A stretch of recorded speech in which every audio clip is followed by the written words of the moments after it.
नमस्कार, स्वागत है आपका खबर अभी तक के स्पेशल प्रोग्राम कहानी कामयाबी की में। कहानी कामयाबी में आज हमारे साथ कोसली विधानसभा क्षेत्र से विधायक लक्ष्मण सिंह यादव हैं। जानेंगे इनसे कि कोसली विधानसभा की क्या समस्याएं थी और विधायक बनने के बाद किन समस्याओं का समाधान किया गया। लक्ष्मण जी, बहुत बहुत स्वागत है पहले आपका खबर अभी तक में। सबसे पहले मैं खबर अभी तक का धन्यवाद करता हूं। करण जी, आपका भी, आपने ये महत्वपूर्ण विषय पे मेरे से चर्चा कर रहे हैं। आपके पूरे कार्यकाल में अब तक की सबसे बड़ी उपलब्धियां कौन सी रही? देखिए, पहली बात तो ये है कि हमारा 2.25 साल का समय हुआ है मेरे को विधायक बने, और 2.25 साल में आप देखेंगे कि 650 दिन के आसपास हुए हैं, और 650 दिन में 400 दिन कोविड की चपेट में क्षेत्र आ गया। 2 बार हमारे यहाँ अर्थक्वेक आया, 2 बार तूफान आया जिसमें खंबे बिजली के 800 900 खंबे गिरे। एक तरफ जाटसाना में 250 खंबे गिरे। 2 बार टिड्डी का आक्रमण हो गया, और 400 दिन कोविड का, 2 बार ही कोविड का आक्रमण हो गया। तो आप ये देखेंगे इन हालात और परिस्थितियों में भी मैं आदरणीय मुख्यमंत्री का धन्यवाद करूंगा कि हरियाणा में विकास के पहिए को फिर भी उन्होंने रुकने नहीं दिया। निरंतर लगातार ये जारी रहा विकास कार्य।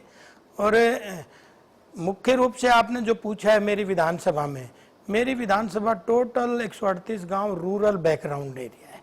रूरल है, टोटल किसानी है, खेती है, और दूसरे अन्य तो सभी घरों में है ही। उसके बावजूद हमारे मुख्य रूप से जो डिमांड क्षेत्र की रहती है, बिजली की, पानी की, शिक्षा की, चिकित्सा की, और कनेक्टिविटी की, रोडों का, और दूसरा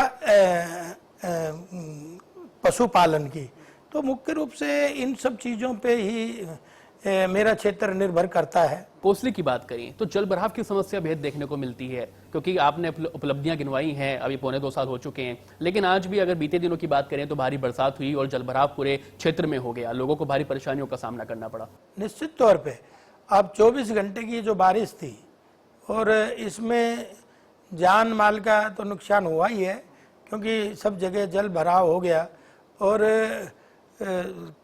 जो कच्चे मकान थे, गरीब बेचारे किसानों के, मजदूरों के, उनके चाहे पक्के भी थे लेकिन उनमें भी दरारें आई, उनमें भी आर्थिक नुकसान हुआ है। तो उसकी भरपाई के लिए भी सरकार से निवेदन कर दिया है, और प्रशासन से भी, अगर उसकी भी हम गिरदावरी करा के उसकी भी तुरंत उसकी भी भरपाई कराने का प्रयास करेंगे। भरपाई का काम तो कर लिया गया, लेकिन आगे ऐसी समस्या ना हो, आगे जल भराव ना हो, उसके लिए क्या प्रयास किए जा रहे हैं?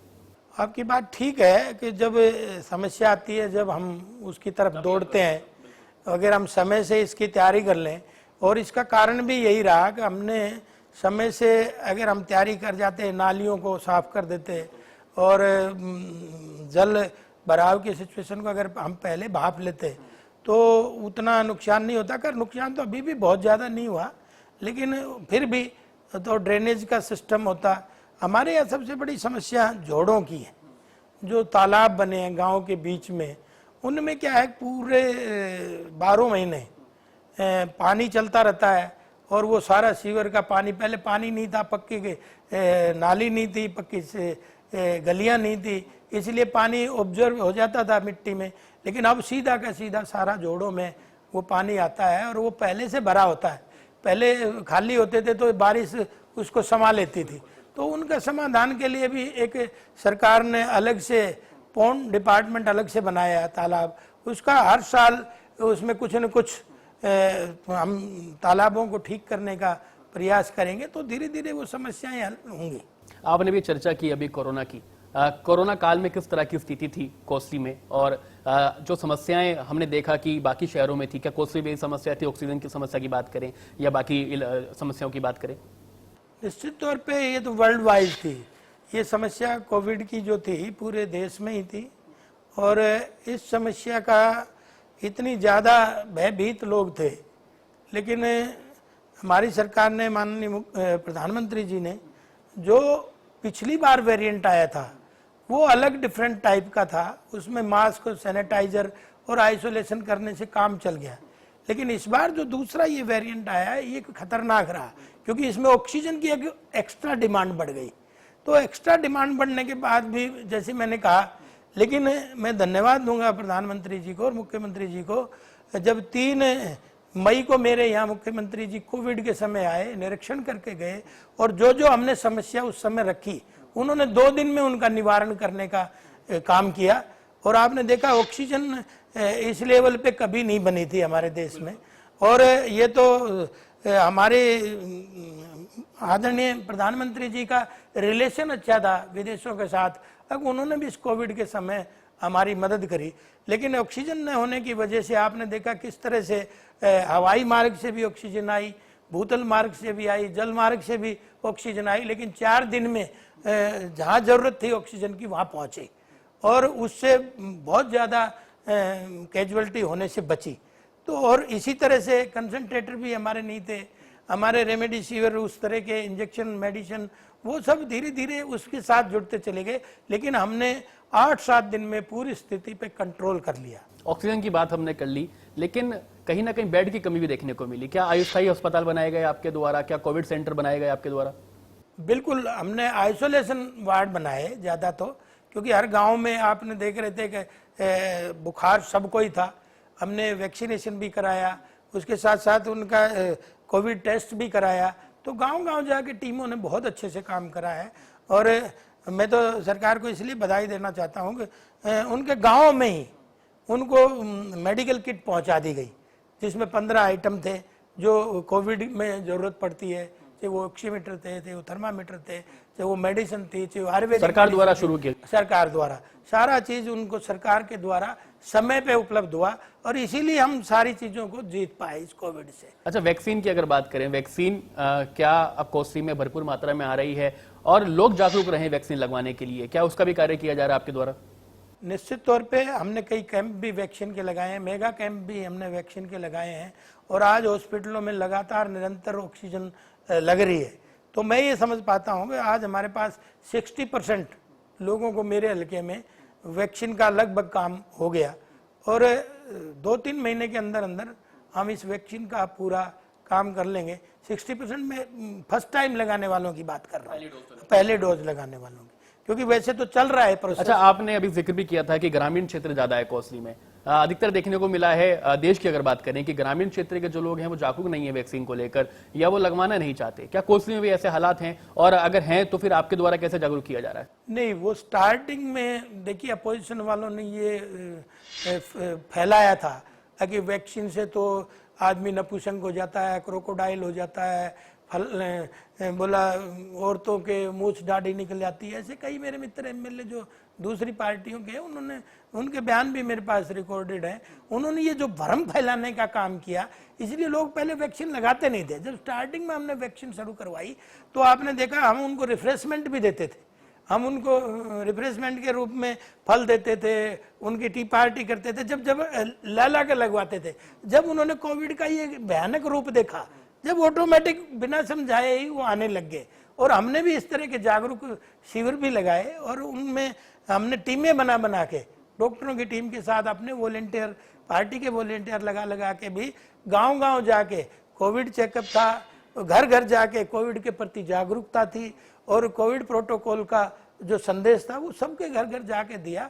इसलिए पार्टी के कार्यकर्ताओं ने तो रात रात जाग के, मेरा युवा मोर्चा ने रात रात जग के और किसी को ऑक्सीजन की जरूरत है उसको ऑक्सीजन पहुंचाई, किसी को ब्लड की जरूरत है उसको ब्लड पहुंचाया, किसी को भोजन की जरूरत है उनको भोजन समय पे हुआ।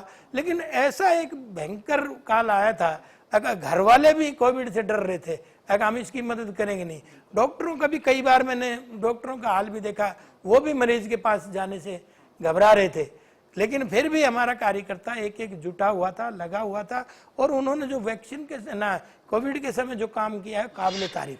लक्ष्मण जी, ये जानना चाहूंगा आपसे कि कोसली में इस वक्त जो समस्याएं हैं वो कौन सी समस्याएं हैं जिनका समाधान करना आपकी प्राथमिकता है, क्योंकि 2.25 साल आपको हो चुके हैं और समस्या से अवगत भी हो चुके हैं आप। कौन सी समस्याएं ऐसी हैं जिनकी समाधान करना आपकी प्राथमिकता है? देखिए, जैसे मैंने शुरू में आपको बताया, एक हमारा कृषि क्षेत्र है, तो कृषि में तो हम समस्याओं से जूझ रहे हैं और उनका निवारण भी समय समय पे कर रहे हैं। दूसरी बड़ी समस्या हमारी बेरोजगारी की है, जो युवाओं को हमें रोजगार देने चाहिए हम नहीं उतने दे पा रहे, हम बहुत ज़रूरी है। हालांकि सरकार ने बिना पर्ची बिना खर्ची के रोजगार तो दे रही है, लेकिन वो सरकारी रोजगार इतने नहीं है कि सबको हम दे पाएँ। सरकार ने दूसरा 75% स्थानीय उद्योगों में नौजवानों को रोजगार देने की बात कही है और उसमें धीरे धीरे इम्प्लीमेंटेशन की तरफ भी बढ़ रहे हैं और वो भी मुझे लगता है कि उसमें हम कामयाब हो पाएंगे। तीसरा ये है कि मैं भी ये चाहता हूँ कि मेरा क्षेत्र में मैंने आदरणीय मुख्यमंत्री जी से बात की थी, अभी मेरे क्षेत्र में भी बहुत ज़्यादा लंबा क्षेत्र है और बहुत ज़मीनें ऐसी हैं जो पंचायतों के पास, क्योंकि आजकल भूमि अधिग्रहण भी तो हम नहीं कर पा रहे ना नए कानून के अनुसार, तो हमारे पास ऐसी पंचायतों के पास लैंड है। हम ये चाहते हैं कि भाई जिस क्षेत्र में जो रॉ मटेरियल हो उसके लिए हम छोटे छोटे लघु उद्योग बनाएं और लघु उद्योग करने से उनको रास्ता एक नया मिले ताकि रोजगार के अवसर नए पैदा हों। तो आदरणीय मुख्यमंत्री जी ने ये सही भी माना इस बात को और इसमें 2-3 दौर की हमारी वार्ता भी मुख्यमंत्री जी से हुई है। उन्होंने कहा कि आप ज़मीन देखो, हम जैसे आपके फूड प्रोडक्ट का एक MSME का एक सेक्टर बना देंगे। अच्छा। तो फूड प्रोडक्ट का सेक्टर बनाने में तो हमारे यहाँ फूड प्रोडक्ट में जैसे सरसों है, सरसों का ऑयल जो है आप देख रहे हैं कितना महंगा है और दूसरा हमारे यहाँ बाजरा है उसके भी प्रोडक्ट बन सकते हैं, उसके द्वारा हमारे गेहूं है उसका भी प्रोडक्ट बन सकते हैं। तो ऐसा हम ये सोच रहे हैं कि भाई रोजगार के अवसर अगर कहीं मिल सकते हैं तो वो लघु उद्योगों के माध्यम से मिल सकते हैं और उसकी हमारी तैयारी चल रही है, क्योंकि अभी उसमें थोड़ा समय ज़रूर लगेगा क्योंकि कई बार भूमि लेने में विवाद होते हैं, कई बार आपको पता है कि भूमि अब सरकार ज़बरदस्ती तो ले नहीं सकती क्योंकि भूमि पोर्टल बनाया जाएगा, फिर उसके ऊपर पैसे की सेटलमेंट किसान के साथ होती है। लेकिन हम उन सब चीज़ों से बचने के लिए हम ये चाह रहे हैं कि भाई पंचायत की लैंड हम क्या ले सकते हैं कि नहीं, उसमें कोई टेक्निकल इश्यू तो नहीं है, कोई कानून अड़चन तो नहीं है। लेकिन ऐसे मेरे कई गांव हैं, मैं नाम इसलिए नहीं लूँगा अब वो फिर तो 3-4 गांव ऐसे हैं जहां हमारे पास 100-100 एकड़ ज़मीन है। तो हम चाहते हैं कि उसमें लघु उद्योग हमारे लगे, MSME के तहत हमारे क्षेत्र के लोगों को रोजगार मिले। विधायक जी, आपके द्वारा भी जिक्र किया गया 75% नौकरी में आरक्षण हरियाणा के युवाओं को मिलेगा, लेकिन इससे इंडस्ट्रीज काफी नाराज हैं। कई इंडस्ट्रीज को चेतावनी भी दी है कि अगर सरकार इस फैसले पर कायम रहती है तो अपनी इंडस्ट्रीज को कहीं और ले जाएंगे हरियाणा से बाहर। क्या देखते हैं आप? तो हरियाणा में इंडस्ट्री लाने की बात कर रहे हैं, कोसली को इंडस्ट्रियल एरिया बनाना चाहते हैं, कैसे देखते हैं इस फैसले को आप? नहीं, देखिए इसमें सरकार की और इंडस्ट्री की यूनियनों की कई दौर की बातचीत हुई है। ऐसा नहीं है कि वो ये कहें कि भाई इतने नाराज हैं, तो उनको भी सेटल किया जाएगा। हमें तो उद्योग भी चाहिए और रोजगार भी चाहिए। हाँ, रोजगार भी चाहिए और उद्योग भी चाहिए, उन पे सरकार चिंतित है और अपना काम कर रही है। कृषि कानूनों की बात करें, अगर बेहद समय हो गया किसानों को आंदोलन करते हुए, अगर लक्ष्मण सिंह की बात करें, अगर एक व्यक्तिगत बात करें, भाजपा से अलग अगर आपको देखा जाए और आप व्यक्तिगत आपका राय जानना चाहें कृषि कानूनों पर, क्या स्टैंड है आपका फिलहाल? देखिए, कृषि कानून किसान के भले के लिए, जो पिछले 40 साल से नेता बोल रहे थे कि किसानों को विविध टाइप की बिजनेस, विविध टाइप के उनको अवसर मिलने चाहिए, तो वो कृषि कानून में है। और कृषि कानून आपने देख रहे हो कि मोदी जी एक ऐसे व्यक्ति हैं कि जो वो इस बात को समझते हैं कि ये कृषि प्रधान देश है। अगर किसान को हमने आगे नहीं उठाया तो देश तरक्की नहीं करेगा। इसलिए इन तीनों कानूनों को लाए हैं। इसमें कहीं भी किसी तरह का कोई जोखिम नहीं है। 11-12 बार की वार्ता हमारे कृषि मंत्री ने माननीय नरेंद्र तोमर जी से हुई है किसानों की, और मुझे लगता है कि अगर किसानों के सेटल करने वाले अगर किसान होते तो कर लेते, लेकिन अब थोड़ा सा दिक्कत ये आ रही कि अब राजनीतिकरण उनका ज्यादा हो रहा है, जो मैं समझ पा रहा हूँ। नहीं तो क्या है कि भाई किसान अपनी फसल मंडी में बेचे, बाहर बेचे, और बेचे तो बेचे, ना बेचे। किसान कॉन्ट्रैक्ट फार्मिंग करे ना करे, कर ले तो अच्छा, नहीं करे तो अच्छा। जब उसको ऑप्शन मिलेगी, उड़ान भरने की समय मिलेगा, एक अवसर मिलेगा, तो किसान को उसमें फायदा है। नुकसान की तो कहीं बात ही नजर नहीं आ रही। क्योंकि देखिए जब कृषि आंदोलन, ये किसान आंदोलन जब शुरू हुआ था तब कुछ बात और थी और धीरे धीरे सारे मुद्दे बदल गए। तो इसके पीछे भी तो कोई कारण रहा होगा ना। और किसान तो मेरे यहाँ भी है, मेरे यहाँ आप दक्षिणी हरियाणा का किसान देख ले आप, क्या यहाँ किसान नहीं है? यहाँ तो भूड में अन्न पैदा करते हैं, मतलब भूड इन द सेंस रेतीली मिट्टी में, और इतनी मेहनत कश किसान है। क्या इनको नहीं लग रहा कि भाई किसान का नुकसान कहीं हो रहा है? एक भी किसान उसमें आंदोलन में पहुंचा? आप देख रहे होंगे मेरे यहाँ कोई किसी तरह की समस्या नहीं है, किसान तो मेरा भी है। लगातार भाजपा यही बात कह रही है कि अब किसान जो है वो विपक्ष पार्टियों के साथ मिल गए हैं, उनकी भाषा बोल रहे हैं। कहीं ना कहीं भाजपा ने भी अपना रुख बदल लिया है। पहले बातचीत का दौर चल रहा था, लेकिन अब किसानों पर ही भाजपा जो है हावी हो रही है। उधर किसानों की बात करें तो किसान भी अब लगातार भाजपा के जो विधायक हैं, मंत्री हैं, उनका विरोध कर रहे हैं। जगह जगह विरोध किया जा रहा है। 15 अगस्त पर भी रणनीति तैयार की जा रही है किसानों की तरफ से। क्या लगता नहीं कि अब ये बहुत ज्यादा हो चुका है, अब कहीं ना कहीं बैठ के बातचीत हो जानी चाहिए और इस आंदोलन को खत्म कर देना चाहिए? बातचीत के लिए सरकार सदा तैयार है, हमेशा न्योता देती है किसानों को, आओ बातचीत करने के लिए। कब हमने दरवाजे बंद करे? बातचीत के लिए सब है। लेकिन आप ये बताओ कि तीनों कृषि कानून में आपको कहाँ दिक्कत है, कहाँ चेंज कराना, उन पे तो हम चर्चा करेंगे। आप उनको बिल्कुल ही हटा दो। हम तो किसान के भले के लिए लाए हैं, हटाने का इसमें कहाँ से प्रश्न पैदा हो गया? इसलिए किसान का फायदा जहाँ हो वो सरकार भारतीय जनता पार्टी की करेगी और वो कर रही है। अच्छा, कोसली की बात करें, कोसली में किसानी कृषि भूमि है और बेहद किसान भी यहाँ पर हैं। टिड्डी दल का हमला यहाँ पर हुआ, बीते 2-3 बार टिड्डी दल का हमला हो चुका है यहाँ पर। बेहद नुकसान हुआ किसानों की फसल को। विधायक के तौर पर आपके द्वारा क्या किया गया उनके लिए? देखिए उसके 2 बार टिड्डी दल का हमला हुआ और दोनों ही बार पूरा प्रशासन लेके, टिड्डी ऊपर ऊपर चल रही थी, हम नीचे नीचे गाड़ियों के द्वारा पहुंच रहे थे। लेकिन टिड्डी फसल पे कम बैठने दी, पेड़ों पे ज़्यादा थी। और आपने देखा फसलों का नुकसान हुआ, इसमें नहीं है फसलों का नुकसान नहीं हुआ। उसके लिए कृषि मंत्री भी खुद निरीक्षण करके गए। हमने उनको बुलाया कि निरीक्षण करके जाओ, और किसानों की गिरदावरी भी कराई और उनका जो भी नुकसान हुआ उसका भरपाई भी कुछ की हुई।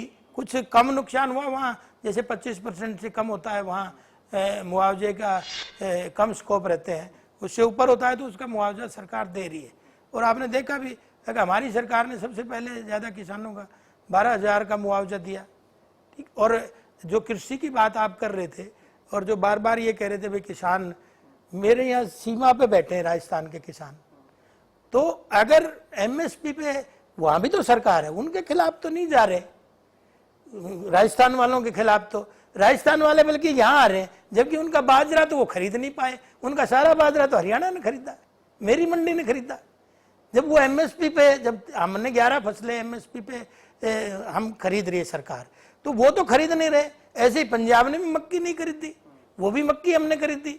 तो हम तो एमएसपी पे खरीद रहे हैं, किसान को किसी तरह की कोई क्षति ना हो। लेकिन जो नुकसान किसान का कर रहे हैं, जैसे पंजाब ने अपना विधानसभा में बिल पास कर दिया, तो उनका दायित्व ही खत्म हो जाता है। भाई तुम अपनी चलाओ अपने हिसाब से। ये सरकार ने भी कहा है, अगर भाई स्टेट मानना चाहे माने, अपना कानून बनाना चाहे बनाए, तो उसमें दिक्कत कहाँ से आ गई? और उन्होंने अपना कानून भी बना दिया। फिर आप सोच सकते हो कौन लोग हैं। लेकिन पूरे देश के यूपी के किसान भी उसमें शामिल है। यूपी में भाजपा की सरकार है। अगर आप ऐसे राज्य सरकार की बात कर रहे हैं, मैं तो कह ही रहा हूँ, जहां जहां भाजपा की सरकार है वहां आंदोलन है। मैं तो यही तो कह रहा हूँ भाई। जैसे पंजाब वाले आके यहाँ आंदोलन कर रहे हैं, भाई उनसे तो कैप्टन अमरिंदर सिंह से तो कह लो कि हमारी ये जो हरियाणा 11 फसलें खरीद रहा है, आप हमारी खरीद लो। अब वो 8,000 मुआवजा देते हैं, हम 12,000 मुआवजा देते हैं, हमारे मुकाबले में आओ। हम गन्ने का रेट पंजाब से ज्यादा दे रहे हैं, हमारे मुकाबले में कहीं तो ठहरो। तो ये तो एक सिर्फ ये था कि जहां जहां हमारी सरकार नहीं, उनके खिलाफ आंदोलन है। क्या आप ये कहना चाह रहे हो कि किसान आंदोलन के पीछे विपक्षी पार्टियों का हाथ है और वो इसको एक तुल दे रहे हैं? निश्चित तौर पे तुल दे रहे हैं और उनका हाथ है, ये तो कोई कहने की विषय ही नहीं है। रोज रोज हम संख्या में देखते नहीं है कौन कौन जा रहे हैं। क्या सरकार बातचीत के लिए तैयार है?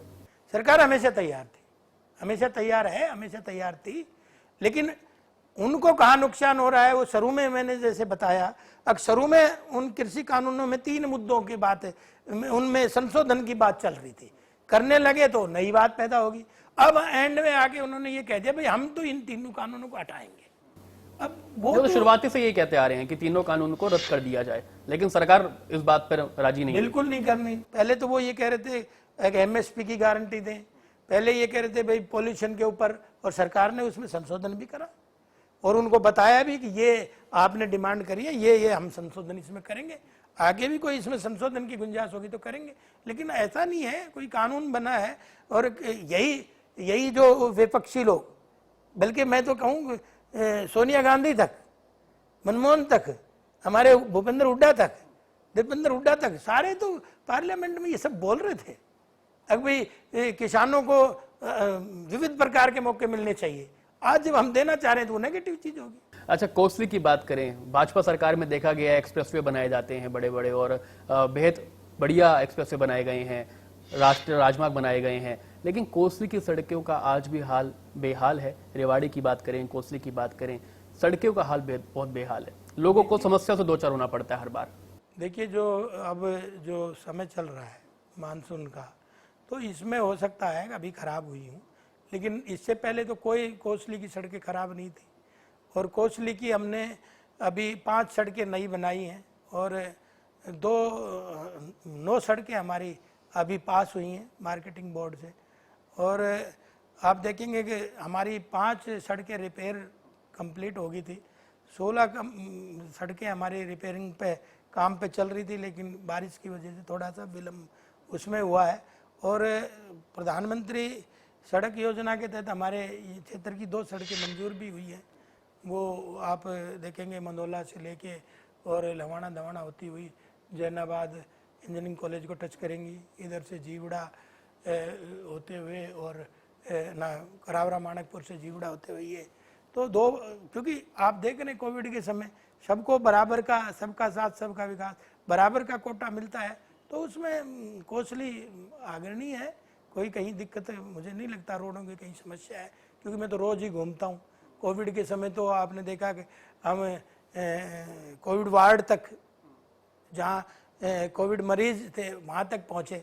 मेरे ख्याल में कोई प्रतिनिधि मैं समझता हूँ कि नहीं पहुँचा होगा, और रातों रात जाग के उन समस्याओं का समाधान कराने का, चाहिए ऑक्सीजन नहीं पहुँच रहा था, चाहिए आपको बेड नहीं मिल रहे थे, और निरंतर सब हॉस्पिटलों में, मेरे यहाँ कहीं किसी हॉस्पिटल में दिक्कत नहीं आई, हर हॉस्पिटल में डॉक्टरों की मौजूदगी, और सब लोगों ने मिलके इस कोविड को हराने का काम किया है। बिल्कुल, दूसरी लहर की बात हमने कर ली है, लेकिन अब तीसरी लहर की संभावना जताई जा रही है। आखिरी सवाल यही है कि तीसरी लहर के लिए क्या इंतजाम किए जा रहे हैं? तीसरी लहर के लिए शासन प्रशासन सरकार तैयार है।